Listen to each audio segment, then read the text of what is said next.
नमस्कार दोस्तों, स्वागत है आपका मेरे YouTube channel stories bye Sunita Saini में। आज की कहानी का शीर्षक है समझदार बहू। तो समय न गवाते हुए चलो आज की कहानी को शुरू करते हैं। अवनी ने अपनी सास सरला से बोला, माँ जी आज क्या बनाऊं खाने में। सरला जी बोली, पूछ तो ऐसे रही है जैसे रोज मुझसे ही पूछ कर बनाती आई है। अवनी ने कहा, जिस दिन पापा जी मंडी जाते हैं, मंडी से एक साथ कई सब्जी लाते हैं तो हमेशा पूछ कर ही बनाती आई हूँ। जब आप लेती हैं तो एक ही लेती हैं, उसमें भला क्या पूछना। सरला जी, जुबान तो कैंची जैसी हो गई है इसकी, देखो तो कैसे जवाब देती है, हर वक्त चलती रहती है। जैसे संस्कार दिए हैं मायके वालों ने वैसे ही तो दिखाएगी यहाँ।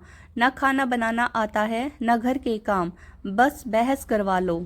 अवनी बोली, माँ जी आप मेरे संस्कार की बात ना करें, मुझे भी आपसे बहस नहीं करनी। बताना हो तो बताइए, नहीं तो और भी काम है मेरे पास। बच्चे आते होंगे स्कूल से। अवनी इतना कहकर रसोई घर में चली गई। यह सब अवनी के ससुराल में रोज होता है।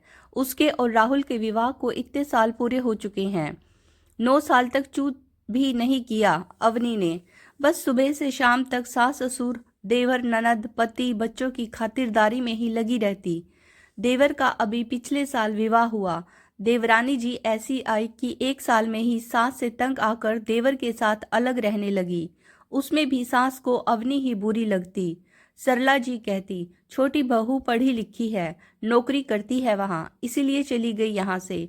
कभी उसकी बुराई नहीं की, क्योंकि वो दहेज में अवनी से दुगने पैसे जो लेकर आई थी। ऊपर से उसके पिता बड़े भाई छोटे भाई सभी सरकारी पद पर थे। आते तो हमेशा खूब सामान देकर जाते सरला जी को, जो सरला जी की जुबान बंद करने के लिए काफी होता। कहकर जाते, सरला जी हमारी बेटी नाजुक है, इससे घर का काम नहीं होता, कहिए तो हम लगवा दे नौकरानी। खूब जवाब देती छोटे बेटे की बहू, पर मजाल है उसको एक सुनाई हो। आज तक सरला जी ने, क्योंकि सामान और पैसे के लिए सब कुछ सुनने को तैयार थी सरला जी।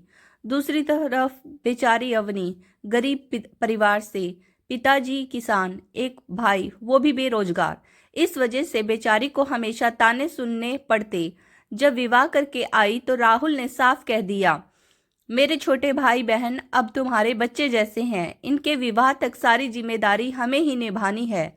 अवनी भी राहुल की बातों पर खरी उतरी।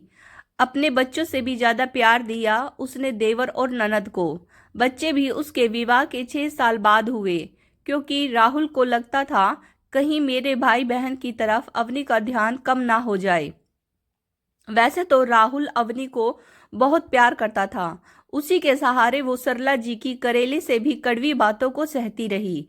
1 साल पहले ननद प्रीति भी घर से विदा हो गई, पर अब अवनी जवाब देने लगी थी। अब वो भी अपने शरीर मस्तिष्क को आराम देना चाहती थी। हर वक्त कितना सहे। अवनी ने एक बात समझ ली थी, आप जितना जुल्म सहोगे लोग उतना ही आप पर जुल्म करेंगे। जिस दिन अपने आवाज उठाई उस दिन से कुछ कम हो जाएंगे। अवनी खाना बना रही थी, तभी अचानक दरवाजे की बेल बजती है। अवनी जी सरला से कहती हैं, सुनाई नहीं पड़ रहा क्या? कब से बेल बज रही है, बहरी हो गई हो? दिखता नहीं मैं पूजा कर रही हूँ। सरला जी इतना कहकर अपने जाप करने लगी। अवनी दौड़ती हुई आई और दरवाजा खोला। अरे प्रीति, आप इस समय? सब ठीक तो है ना प्रीति? प्रीति गुस्से में, अरे भाभी अंदर भी आने दोगी या बाहर ही पूछ लोगी? प्रीति रोती हुई बोली। अपनी बेटी की आवाज सुनकर सरला जी पूजा बीच में ही छोड़कर आ गई। सरला जी, प्रीति सब ठीक तो है? रात के इस वक्त तू अकेली आई है, दामाद जी भी हैं साथ? प्रीति, माँ सब खत्म हो गया। आपकी बेटी को उसकी सास और पति ने मिलकर धक्का मारकर घर से निकाल दिया और कहा, जा अपने मायके, हमें अपनी मनहूस शक्ल मत दिखाना आज के बाद। सरला जी गुस्से में, इतनी हिम्मत उन लोगों की? मुझे तो पहले ही पता था वो ऐसे ही हैं। पर राहुल के बापू कहाँ मानने को तैयार थे। कहते बहुत संस्कारी लोग हैं, दिख गए उनके संस्कार। तू रो मत, आने दे राहुल और तेरे बापू को, फिर देखती हूँ इन लोगों को। अवनी माझी किसी भी फैसले पर पहुंचने से पहले प्रीति से पूछ तो लीजिए कि बात क्या है। प्रीति बताओ ना क्या हुआ?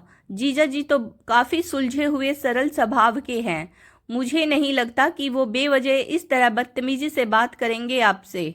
सरला जी, हाँ हाँ, मुझे तुझे तो मेरी बेटी ही गलत लगेगी। जब से आई है बस हम माँ बेटी के ही पीछे पड़ी रहती है।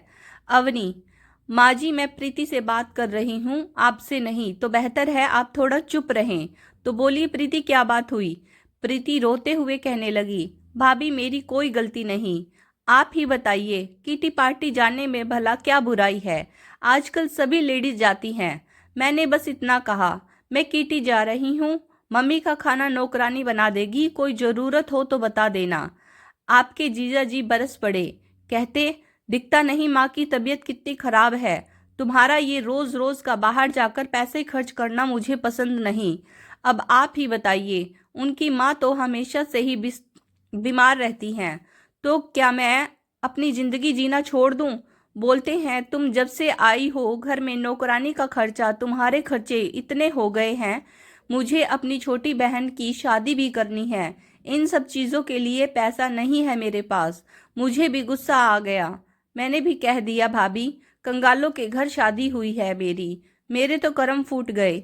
एक बीमार औरत, एक कंजूस पति, कुंवारी ननद के बीच पिस कर रह गई हूं मैं ऐसे ही रहूंगी, नौकरी कर लूंगी पर अपने शौक नहीं छोड़ूंगी। बस इसी बात पर इतना सुनाया भाभी।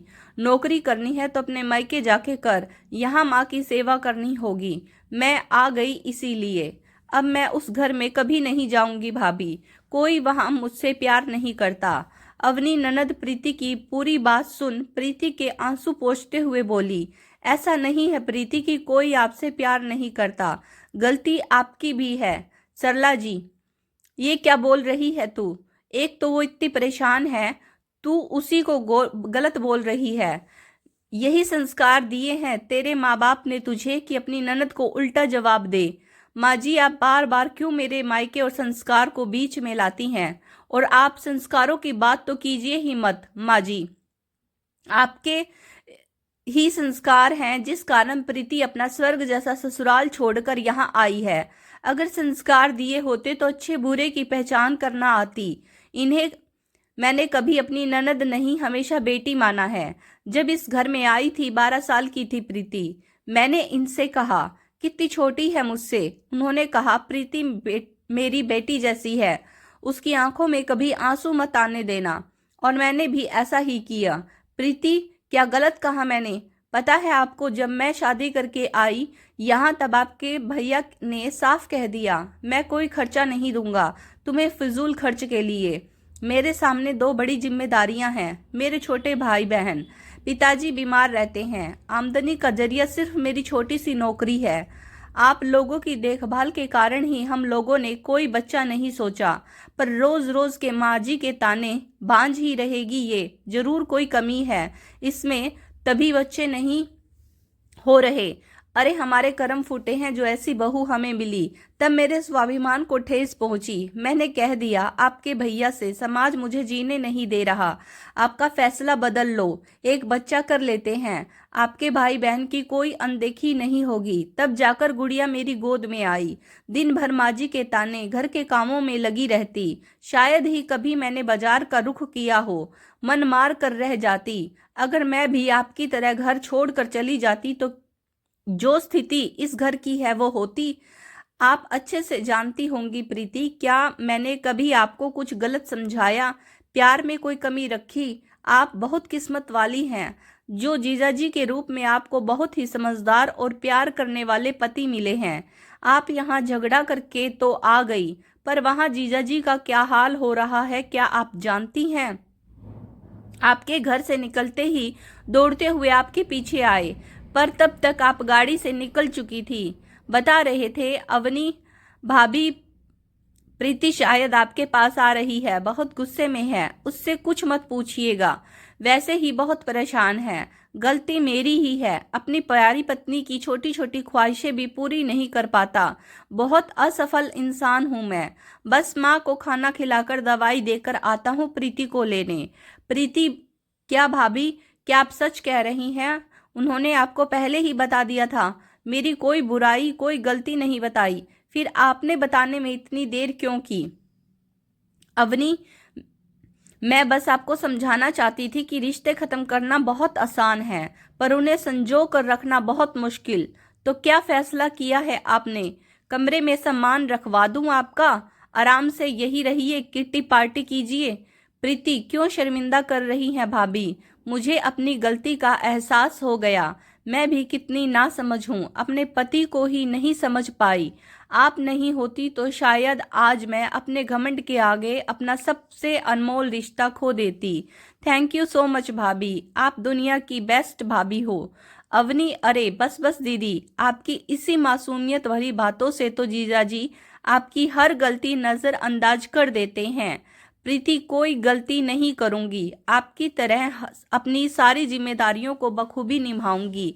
अवनी ये हुई ना बात, वो देखिए आपको कैसे निहार रहे हैं जीजाजी गेट पर खड़े। प्रीति शर्मा गई। तब तक राहुल और उसके पिताजी भी आ गए। पिताजी, अरे सरला ये क्या हो रहा है? दामाद जी आए और तुरंत चल दिए। सरला जी, कुछ नहीं, बस कुछ रिश्ते पक्के हो चुके हैं। किसी के संस्कारों ने आज एक घर बर्बाद होने से बचा लिया। सरला जी आज अवनी को पूरी तरह से अपना चुकी थी। दोनों सास बहू एक दूसरे से लिपट कर सालों के रिश्ते को प्रेम रूपी माला में पिरो चुकी थी। सरला जी के मुंह से बस इतना निकला, हे ऊपर वाले, मेरी अवनी जैसी बहू सबको देना। अवनी भी अपनी सास को निहारती रह गई। जिस प्यार के लिए वो बरसों से तरसती आई थी, आज वो उसकी झोली में था। अवनी ने नामुमकिन को मुमकिन कर दिया। आज अवनी बहुत खुश थी। दोस्तों, अगर आपको कहानी पसंद आई है, please like share and subscribe my channel. Thank you, धन्यवाद।